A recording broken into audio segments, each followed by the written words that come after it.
ñoo ngi lay ñaan nga abonné balaa ngay seetaan vidéo bi ñoo ngi lay ñaan nga bës cloche de notification ngir nga mën a jot yeneen vidéo yi ñëw. ay gune. Aïcha Pape Morlo. waaw dama bëgg a dem. ñaar yoo papa yokkute la rek lii nii si yokkute la ci ñun. wax dëgg fa yàlla. bu baax yokkute la ci ñun ba pare fierté la ci ñun. ñu billaay wallaay barke borom Touba billaay yàlla ko yàlla def ci barke borom Touba. en fait dafa am ñaar yoo xam ne dama ko bëggoon a leeral rek avant muy ñëw ci affaire inceste bi si ñëw su ma juumul Maya moom moo def erreur bi bon mooy le fait que waaw si. non xaaral attends dama lay expliquer. non erreur la pour yow. waaw léegi dañ ko déglu. erreur la en soi yow su waxee li muy wax non erreur la en soi. non c'est ton may ma pare après naa wax la moo tax mu nekk erreur. mais je te laisse pas continuer sur cette lancée là c'est ton. waaw sama erreur kon. Maya on l'écoute peut-être. voilà waaw peut-être bàyyi woo ci woon xel nañu déglu rek. nañu déglu rek bon li mu wax mooy par exemple le fait que ñu ne islam dafa jox jigéen gëdd rek loolu man par exemple ma ñëw xeeb jigéen kon waruma non règlement c'est-à-dire islam jox gëdd jigéen góor buy ñàkk ormal jigéen sax du tey islam fa mu ko tegoon moom fa teg ba léegi te yàlla tegoon jigéen na góor ñëpp dajaloo di mbugal jigéen teewul yàlla fa mu ko teg fa la nekk ba léegi loolu c'est dire même que par exemple yow ma ñëw taxaw ne la da ngay défendre féminisme yëpp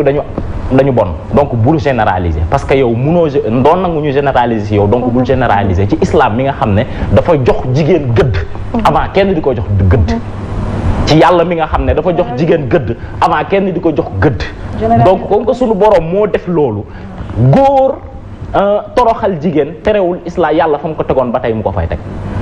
góor def jigéen lu ñaaw terewul yàlla fa mu ko tegoon ba tey ma koy teg c'est-à-dire loolu c'est juste pour wane ni le fait que kii dafa dóor soxnaam te kenn diglawu ko digalu ko wala kii dafa wax yaayam lu ñaaw terewul islam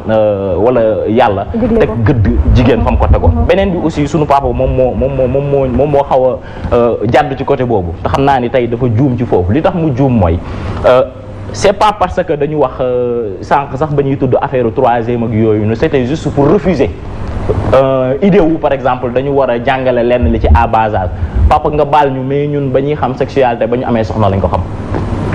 yàlla dugal nañu ba téye nañ suñu bopp ba ñuy am soxna te dañ ciy sant yàlla bu baax nag beneen bi mooy alhamdulilahi rabbil alamin beneen bi mooy daara yi ngay wax jaar nañ fi bu baax a baax jàng alquran jàng ci nasaraan yi formation journalisme laa def et communication. d'accord donc aw ma lenn lu may ñëwee ki nga xam ne boo mënee ñëw non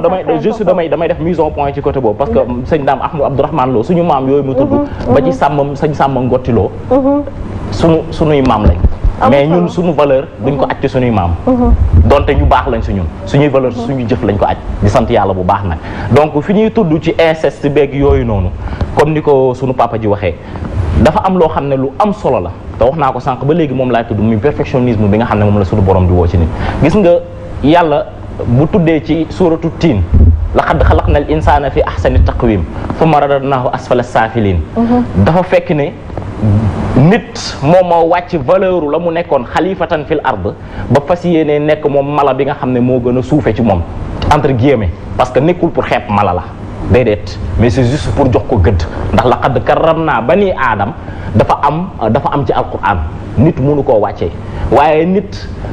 kuntum xayra ummatin bi nga xam ne mooy yéen a gën ci xeet gi bu ko yàlla waxee ci alquran dafa fekk ne ci à condition que ngeen def li yàlla digle bàyyi li nga xam ne moom la tere tant que li nga xam ne moom la sunu borom digle nit ñi toppuñu ko tant que sunu borom li nga xam ne moom la tere nit ñi bàyyiwuñu ko du ñu nekk mu ko gën ci nation du ñu nekk mu ko gën ci xeet yonent bi sallallahu alayhi wasallam ak lu mu mën a toll Serigne Touba ak lu mu mën a liggéey ci Sénégal Seydi El Hadji Malick am mu mën a liggéey mais ci biir Sénégal bi ngay digg ay relations incestuelles loolu li ko waral mooy lan mooy valeur bi nga xam ne moom la ñu am dañ ko teggi ci côté yëpp nag te loolu déjà démission parent bi nga xam ne moo war a yor doomam wax dëgg yàlla mu war a am jomb lu bari di tiim doomam di ci xalaat leneen ndax bu dul dara responsabilité la ndax bu dul dara ëllëg la xale ba nga xam ne mooy judd nan lay dundee kooku doomam ja nga xam ne moo subir loolu traumatisme li may wax xam naa ko billaahi nekk naa ci koñ boo xam ne am na fa yàgg na ça fait des années mais dañu mujj génn koñ ba devant la loi mu demee neneen ñëpp di xoolee ku jigéen ko loolu ba ku jigéen ko génn koñ ba ndax loolu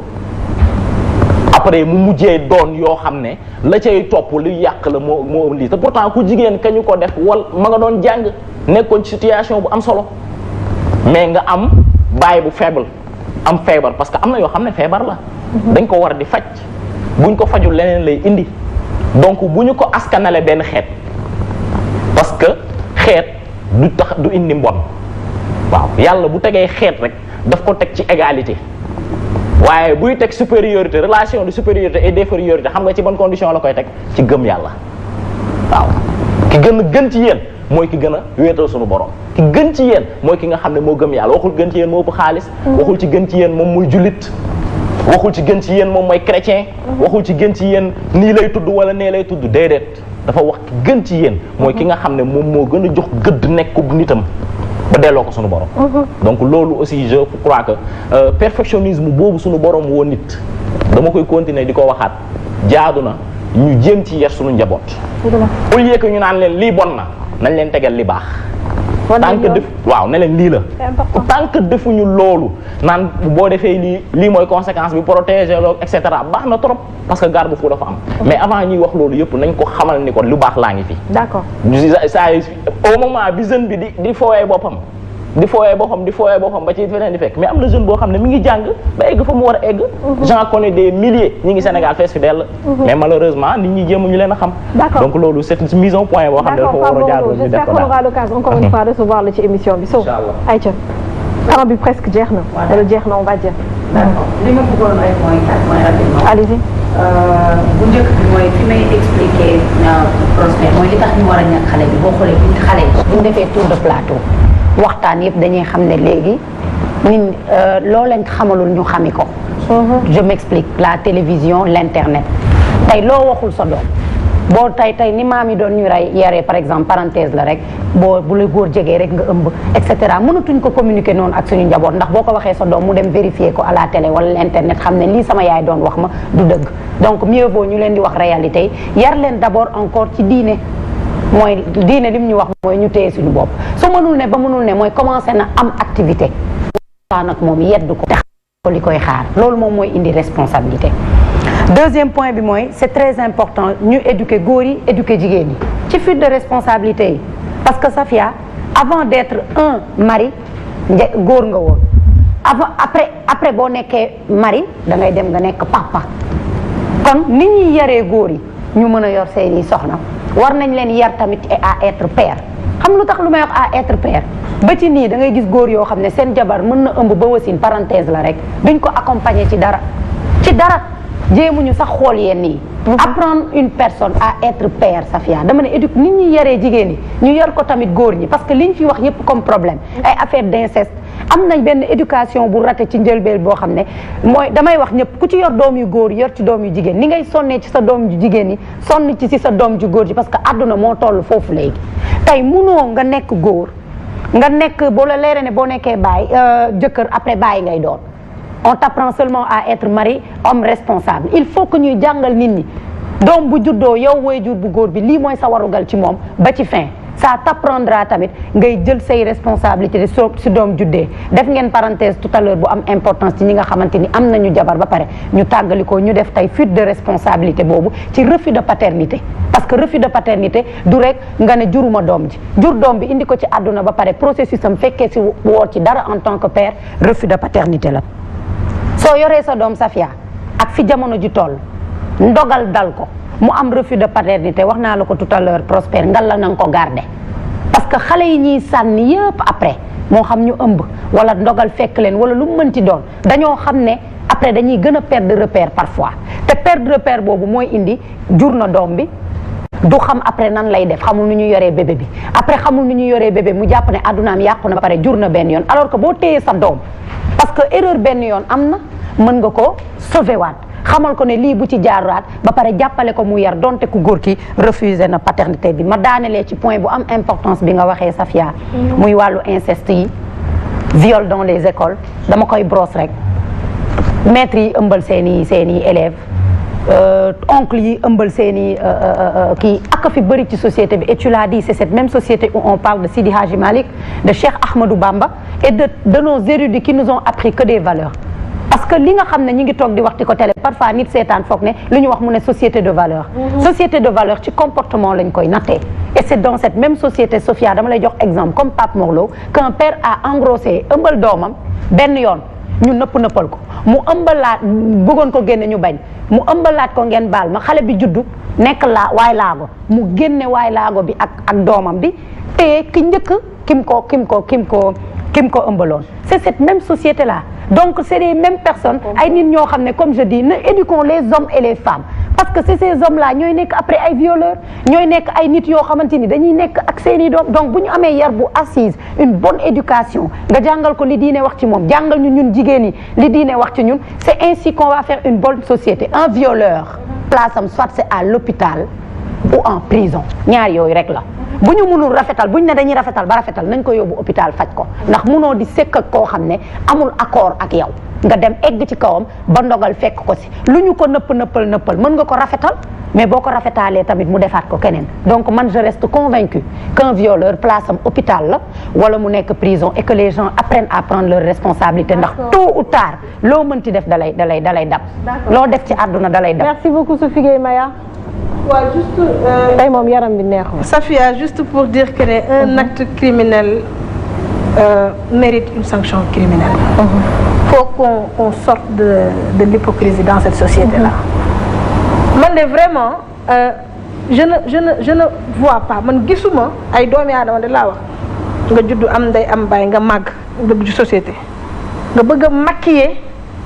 je le dis parce que beaucoup de gens pensent ainsi. Société bi góor ñu bëri ak jigéen ñu bëri noonu la ñuy xalaatee. nga bëgg maquiller inceste mais on ne peut pas maquiller l'inceste inceste viol kenn mënu ko maquiller parce que acte criminel la donc dafay mériter ay sanctions criminelles ça veut dire qu'il faut même pas que ñuy badiner là-dessus. Donc moo tax la loi sur la criminalisation du viol est un pas boo xam ne bu am importance la ci l'avancement des droits des femmes et des filles. D'accord, paternité aujourd'hui voilà. boo gisee may dugg loolu c'est parce que damay boole damay boole inceste ak paternité waxoon naa leen ne dans le cadre du refus de paternité inceste ak viol bokk na ci ay cas d'ouverture c'est-à-dire que bokk na ci ay cas d'exception yoo xamante si nii bu fekkee ne am na ci juge bi mën na autoriser expressément à ce que ñu am li ñu dem ci li ñuy wax indication de paternité maanaam indication lay doon du c'est-à-dire que may nañu bu fekkee ne par exemple je prends l'exemple du viol bu fekkee ne viol bi par exemple époque bi nga xam ne wala période bi nga xam ne ci la ndaw si am doom buñ ko nattee par rapport ak période bi nga xam ne moom la jiiñoon waa ji que ne da koo sàkk wala te jël na ci ëmb waaw te yem nañu exactement juge bi mën na autoriser à ce que ñu dem indication de paternité et dans ce cas là aussi wax naa ko fi la dernière fois dans ce cas là prise en charge rek moo fa nekk c'est-à-dire que prise en charge toppatoo ko et tout mais question de responsabilité juridique bi ba tey ça appartient à comment dirais-je à la femme bien que nag possibilité test d'ADN mën na fa nekk. Safia damay ñëw rek juste pour ci encore ci éducation bi pour terminer voilà pour terminer ci éducation bi et l'éducation moom mooy base lépp ci àdduna parce que nag ku amul kilifa jinne doon sa kilifa parfait forme de communication bi njëkkoon am ci question de sexualité amatul. Donc tey il faut que ñu adapter la communication sur la sexualité ñu adapter ko par rapport ak monde bi fi mu toll waaye démbay tey te dëgg du jug mukk donc valeurs yi nga xam ne c'est des valeurs universelles moo fi nekkoon démb ak bërki démb ba tey ni ngi fi waaye tant que société sénégalaise ñu ngi nëbbatu di maquiller li fi aw muy inceste muy viol te mu am fi dëgg ñu koy maquiller di ko dugal ci bay biiri néeg jamais de la vie on ne pourra avancer et on continuera à vivre des injustices. Bu nit ki defee inceste na mériter une sanction à la hauteur de son acte ñu yóbbu ko kaso.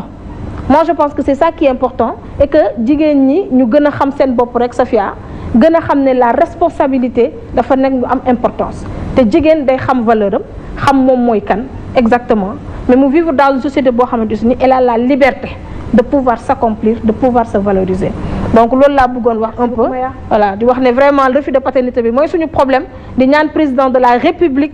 que ne xam ne baa ngi ci taabalam mu jàppale ñu ci ak le code de l'enfant vraiment ñu mën a dem rapidement vers le lever l'interdiction vraiment de la recherche de paternité parce que sonal nañu. ñu bàyyi nit ñuy seeti seen i bàyyi doom. am na solo parce que ku nekk comme on dit jigéen bu la nee yow la rek yow la ça reste à voir entre guillemets dinañ ci gën a xalaat pour xool on espère que ñoom itamit ñi nga xam ne loi yi ci ñoom lay jóge ñoom ñoo koy signé ñoom ñooy décider dinañ bàyyi xel ci yooyu point tamit parce que c'est très important Prosper ñu bàyyi la nga jox sa. waaw man de li mu ñaan président de la République man li ma koy njëkk a ñaan d'abord moo di gone yi nga xam ne yoon nee na ku séq ak ñoom ma dal sa kaw nañu fexe approfondir la loi ba ñoom it buñ ca nekkee ca war a gun caa nekk yoon mën a dal seen kaw c'est important parce que loi aussi rek nekkul ne loi boo xam ne rek après lu la neex def nu la neex def ak noo ko def defee sànq da nga wax ñaari affaire yu am solo wax nañ ci wax nga ne di nga ci revenir aat même ba Pape Mour Lo wax na ci muy père aussi wax na ci muy histoire donn bi n'est-ce pas parce que bari na effectivement coow yuñ ciy dégg mais xam nga man lan moo mënul dugg sama bopp Pape Mor moom laa doon wax sànq sama njëlbéenu wax yàlla kenn du ko fontoo d'abord on n'est pas dans une république islamique pourquoi bu ñu demee ba war a toll ci ndono nga indi l'islam teg alors que attewuñ dara l'islam pourquoi ci kooku rek war a doon rek la war a waraam ñaareel bi mooy pourquoi toujours muy compliqué parce que buñ ko bëggee lijjanti ci l'islam te sottiwul mais ki nga xam ne moo sentir ne moom dañ ko lésé tribunal la jëm bu jëmee tribunal daf ne heure boo mënee génne kayit guy war a ne di woy sa baay da ngay doon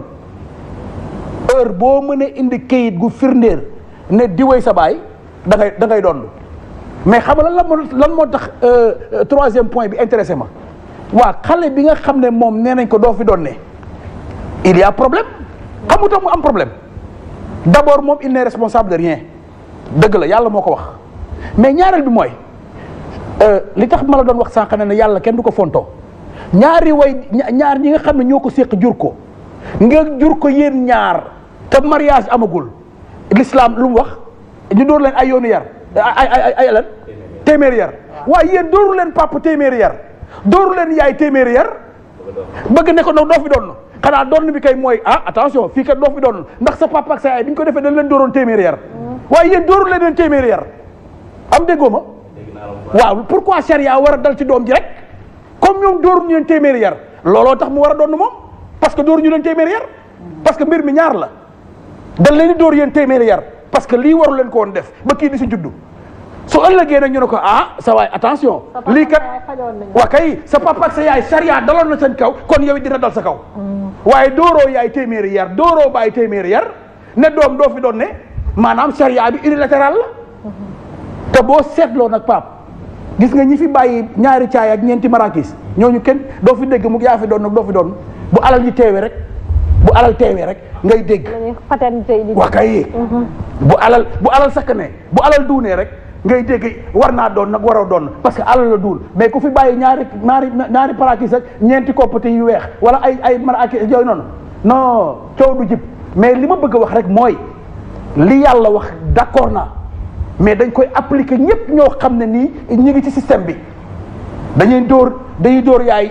téeméeri yar door ba ay téeméeri yar bu ëllëgi ñu ne doom kat charia jaroon na say waajur tey charia yow la war a dal. D'accord.